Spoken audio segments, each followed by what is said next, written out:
વડોદરા સાવલી તાલુકામાં બાજરી અને કેરીના ઉભા પાકને વ્યાપક નુકસાનથી ખેડૂતો ચિંતિત છે। સોમવારે વાવાઝોડા સાથે થયેલા વરસાદને પગલે ખેડૂતોએ મહા મહેનતે તૈયાર કરેલા પાકને વ્યાપક નુકસાન થયું છે।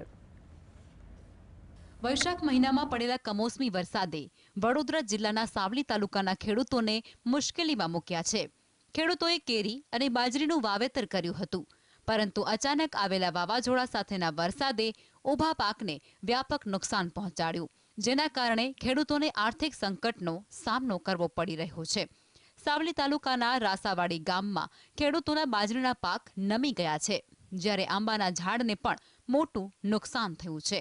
વાવાઝોડાએ ઘરોના પતરા ઉડાડી દીધા અને વીજ પ્રવાહના વાયરો તૂટી પડતા વીજ પુરવઠો પણ ખોરવાઈ ગયો।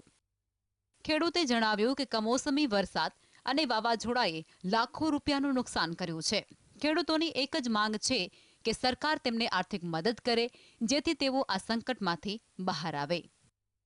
સાવલીમાં સામાન્ય રીતે ઉનાળુ બાજરી, ડાંગર અને કેરીની ખેતી થાય છે, પરંતુ આ વખતે વરસાદે ડાંગર, કપાસ અને અન્ય પાકોને પણ નુકસાન પહોંચાડ્યું છે। રૂપેશ ચોકસી, GSTV, વડોદરા।